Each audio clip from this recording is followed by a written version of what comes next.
Hello beautiful creative friends, it's Belinda and I'm back today with another new project to share with you for the Confessions of a Paper Addict design team. I am documenting an Easter photo today, and of course I have fallen completely in love with this brand new Easter Wreath 3 cut file. I'm just showing you slowly here what I've done. So it came with lots of little polka dots for those eggs, but I thought it would be fun to replace some of them with a little bit of glossy dimension. So I have used a few different colored Nouveau drops to replicate or to take the place of the polka dots that were on the design in the cut file, and I'm really happy with the way that turned out.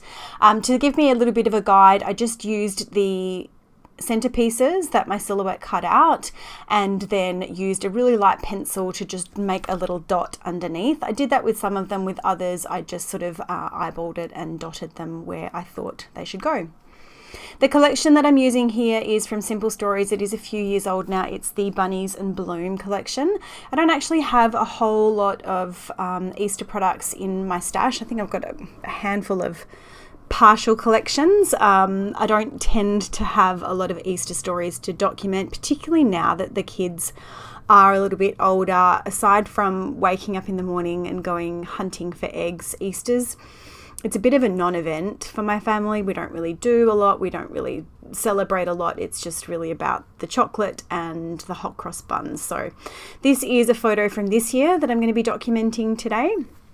And while I've been chatting away, I've prepared my background. I've taken it over to my sewing machine. I've added 2 lines of stitching around the border, and I have also adhered that cut file down to the page using some foam tape. I spared you the tediousness of watching me pull the backing off all of that tape. So I've got this photo here. It's a 6x4, slightly smaller than 6x4 photos of my kids. Each year the Easter Bunny brings them some winter pajamas, sometimes dressing gowns, but this year the Easter Bunny brought them these really cute little hoodies. Now I have made the photo black and white because the colors in the photo were really bold. My daughter's hoodie is bright rainbow colored and my son's is like a black or a dark grey. So it didn't really fit with the pastels in this collection, so I've made it black and white just to help to make it more neutral so that I can use the pretty pastel colours that are in this collection. I'm keeping the photo mat pretty simple here. I've got a plain white cardstock background, and then I've chosen one of the 6x8 patterned papers, and that's actually the same design as is on the border of the page. It's just on a much smaller scale. You will have seen that I didn't actually place my photo the right way up, but because you're not seeing enough of the pattern around the photo on the borders, you don't actually know that the flowers are all sideways. I also reached into my stash of tissue paper, and I thought it would be nice to add just a little bit of softness behind the photo.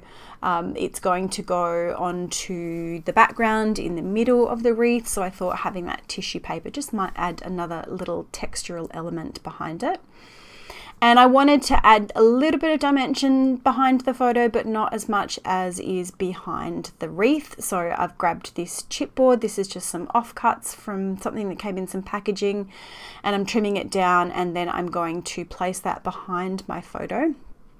And that will be just enough to lift it off the page slightly without adding too much dimension. Now, I did intend on keeping this layout as flat as possible. There are a few little lumps and bumps that turn up in it, but I think it should be okay. I'm trying to keep my layouts as flat as possible so that I can get as many into albums as I'm able to fit. Albums are very expensive to buy here in Australia, and I don't have a lot of storage space in my house, so I'm just trying to make sure that I can get the most out of the albums that I do have. Now the title is pretty simple. It's going to be Easter 2024. I will make a companion page or a companion, it will probably be a pocket page to go with this, with the other little photos that I took on Easter Sunday. So that Easter word came from the die cut pack, and then I just went into my stash and I chose those gold foil thickers. The gold is similar to the gold that's in the Nuvo drops that I've used on some of those Easter eggs. So I will switch the camera off in a moment to get that photo underneath the wreath. I had to do a little bit of manipulating. I had to pull up a part of the cut file and some of it tore, so I had to do some first aid. So I spared you the drama of watching that happen. And now that we're back on, you can see that that's tucked down. It's just down a little bit further, which centers the photo a bit more on the page. So I'm going to go and adhere that Easter word down. I'm just adding some wet adhesive through the middle. I'm using my T-square ruler just to make sure that I've got it as straight as possible. And that's going to go to the bottom right of the photo. And then because I am using those thickers, I think they are a few years old now, I've got a huge stash of thickers, which I am never going to run out of. I am going to add some wet adhesive to the back of those as well before I stick them down, and then they're going to sit over the top of the cut file. Now, if you're interested to see how I actually use my silhouette to cut the backing pieces for cut files like this, I do it for almost every cut file that I use now. I will leave a little link above to my tutorial video that I created a few years ago, which takes you through how I use my Silhouette Studio software to cut those backing pieces. For me, it just makes the process so quick and easy. Now, I'm not doing a whole lot of embellishing to this one because the cut file, there is so much detail in there, it doesn't need a lot of embellishing. I've just grabbed this So Sweet little thickers piece. I'm going to layer up a couple of little bits on top of that. I have got a word strip that says Happy Day, and it's in the same sort of orange that you can see in a couple of different places around the layout. And then these puffy stickers, there was this really cute, really sweet little floral, and I thought that that would fill in that corner really nicely, but I kind of wanted to cover up the dark green that's in the stem there because I don't have a lot of that darker color in the layout, and I don't want to pull the focus to one tiny little embellishment. So I'm actually going to layer the this word strip over the top, and I'm going to do that by placing a little bit of foam to the piece that's not sitting on top of the puffy sticker. I'm also going to grab this little puffy carrot sticker and I'm going to place it over the top of the carrot that's in the cut file. I thought that was really cute and really fun. It fit perfectly there. And then I toyed with the idea of adding another puffy sticker somewhere on the layout just to try and keep that rule of threes happening, but I couldn't find one that really worked. So I skipped that idea and I go to my next little embellishing trick, which is I wanted to grab a couple of these tiny little florals.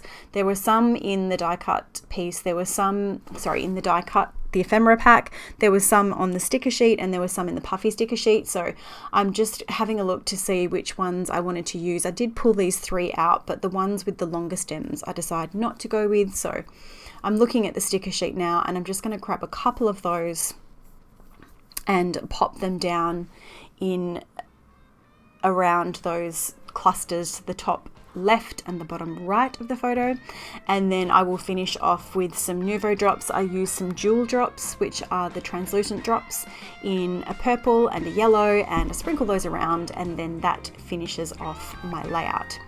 So I do hope that you have enjoyed watching this video. If you have, I would love for you to go ahead and give me a thumbs up or leave me a comment.